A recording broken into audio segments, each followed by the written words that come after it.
আসসালামু আলাইকুম। এই ভিডিওতে আমরা দেখব এমএস ওয়ার্ডের নাম্বারিং। আগের ভিডিওতে আমরা বুলেট পয়েন্ট নিয়ে আলোচনা করেছিলাম ইন ডিটেলস। যারা দেখেননি তারা আগের ভিডিওটা আগে দেখে নেবেন। বুলেট পয়েন্টটা আমরা বিস্তারিত আলোচনা করেছি। এবার নাম্বারিংটা একটু দেখবো ইনশাল্লাহ। সো আমি একটু আমাদের আগের যে টেক্সটগুলো লেখা ছিল সেটাতেই যাই। আর বুলেট আমি যদি না চাই তাহলে এখানে গিয়ে নানে ক্লিক করলে আমার বুলেট আর থাকবে না। তো এখন আমরা নাম্বারিং দেখব। তো নাম্বারিং আমি চাইলে আগেও লিখতে পারি, আগেও সিলেক্ট করতে পারি। সাপোজ আমি এক কাজ করি, এটাকে একটু কাট করে রাখি। আগে থেকে নাম্বারিং কিভাবে লিখতে হয় সেটা একটু দেখি। আমি সাপোজ লিখলাম 1, লিখে একটা ডট দিলাম, দিয়ে এবার একটা স্পেস দেই অথবা ট্যাব দিলাম। আমি সাপোজ এখানে 1 লিখলাম, 1 লিখে ডট দেন ট্যাব। তাহলে আমার নাম্বারটা শুরু হয়ে গেল। এবার আমি কিছু লিখতেছি, ধরেন আমি লিখলাম হ্যালো, বা ধরেন এমএস ওয়ার্ড, ইন্টার দিব, তারপরে আমার এইভাবে নাম্বারটা আসতে থাকবে। আমি এখানে এক্সেল লিখবো, এক্সেল স্পেলিং বানানো ভুল হয়েছে, স্পেলিং ভুল হয়েছে, power point, power point access. এইভাবে আমি লিখবো, ইন্টার দিব, লিখবো, ইন্টার দিব, এইভাবে সিরিয়াল অটোমেটিক্যালি হতে থাকবে। আর আমি যদি চাই যে আমার লেখা আগেই আছে, যেমন আমার এই লেখাগুলো আগেই ছিল, এইটার উপরে আমি নাম্বার অ্যাপ্লাই করব। তাহলে সিলেক্ট করে আমরা এখান থেকে, সরি, এই ডান পাশে বুলেটের ডান পাশে নাম্বার। এখন নাম্বারের বিভিন্ন ফরম্যাট আছে, এটা নিবেন অথবা এটা নিবেন ব্র্যাকেট যুক্ত, অথবা এটা নিবেন, অথবা এটা নিবেন, অথবা রোমান সংখ্যা, যেটাই নেন আপনি এখান থেকে সিলেক্ট করে দিলেই হয়ে যাবে। আপনি যদি বলেন যে না, এখান থেকে যেগুলো আছে এগুলো আসলে আমার চয়েস হয় নাই, তাহলে আমি এখান থেকে ডিফাইন নিউ নাম্বার ফরম্যাট এখানে যাব।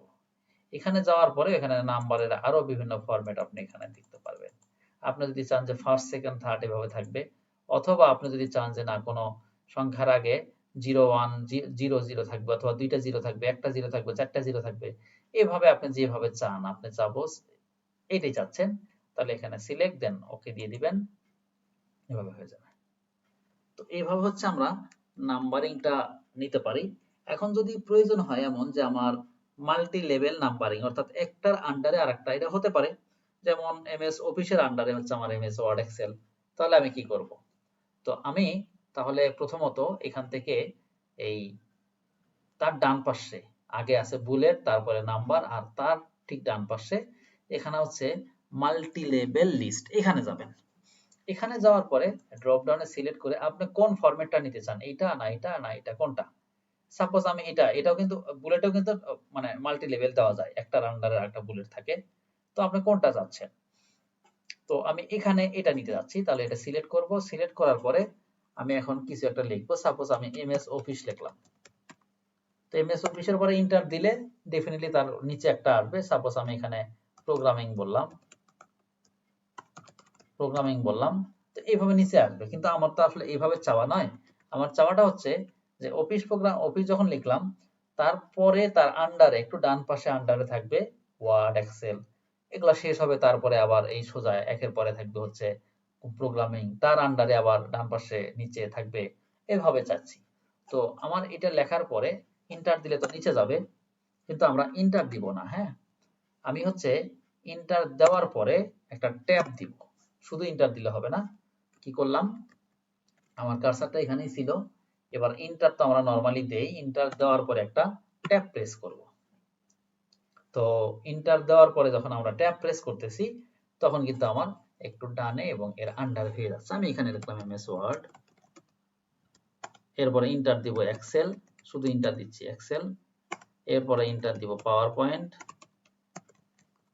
এইভাবে লিখলাম। এখন আমার লেখা শেষ। এখন আমার ওই একের পরে আমি 2 নাম্বারে চলে যাব। তাহলে ইন্টার দিলে তো কিন্তু আমি এ বি সি ডি এটা হচ্ছে, তাহলে আমি 2 নাম্বারে কিভাবে যাব? একবার ইন্টার দিব, এখানে যাব, এই অবস্থায় আরেকবার ইন্টার দিব। এখন আমি লিখলাম প্রোগ্রামিং, এখন ইন্টার দিলে কিন্তু 3 হয়ে যাচ্ছে, তাহলে কি করব? ইন্টার দেওয়ার পরে আবার ট্যাব দিব, দিয়ে এখানে আমি লিখলাম যে জাভা, এখানে লিখলাম পিএসপি, এখানে লিখলাম পাইথন, এখানে লিখলাম হচ্ছে সাপোজ ডট নেট বা সি শার্প, যেটা লেখেন।